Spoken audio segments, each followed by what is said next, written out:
Hi, this is Amy Moncure. As part of our Travel Kyoto series, we will visit the Fushimi Inari Shrine, famous for its thousands of vermilion Torii gates. We're creating the travel videos we look for when planning our trips. If you're curious about what makes each place special and want the quick travel tips to plan your trip, subscribe and click on that notification bell.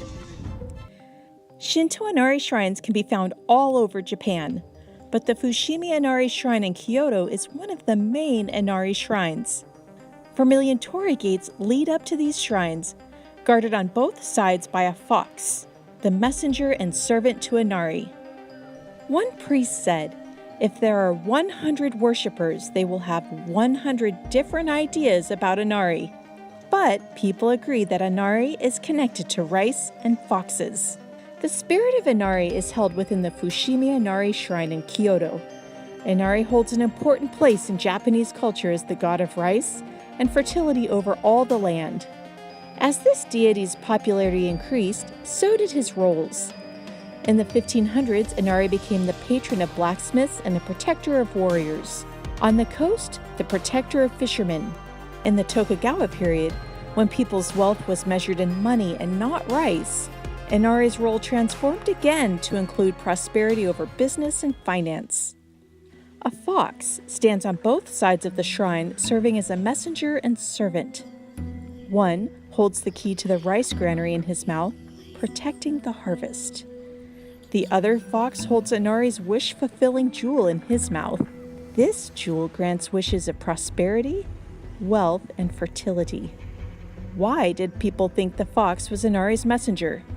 People believe the spirit of Inari lives in the mountains in the winter and comes down to the rice paddies in the spring during growing season. People noticed the foxes kept the same schedule, eating the rats in the fields but returning to the mountains in the winter. This led many to believe the fox must be Inari's messenger and servant. Leading up to the shrine, the main torii marks the boundary of the ordinary to the sacred. The center is the path for God. That's why people walk to the side when passing through the torii to enter.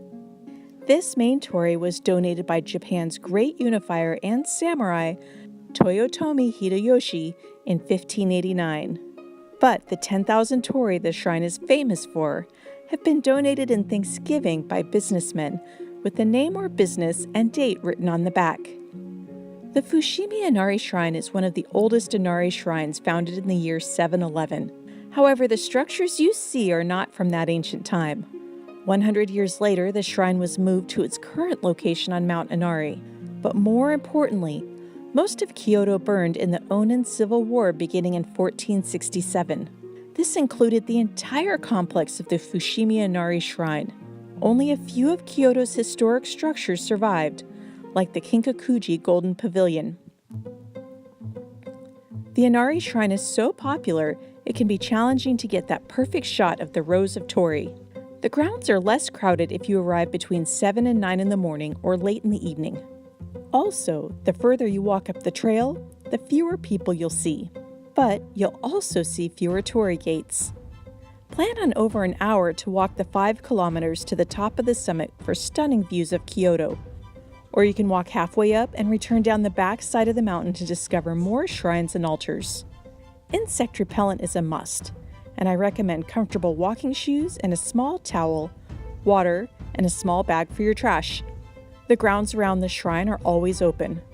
As the sun sets, bring a flashlight because only some of the pathway is illuminated. To go to the shrine, cross the street at Inari Station, only 5 minutes by metro from Kyoto Station. Share with us your favorite part of the Fushimi Inari Shrine, and consider subscribing if you enjoy learning about the story behind your favorite travel destination. Until next time, cheers!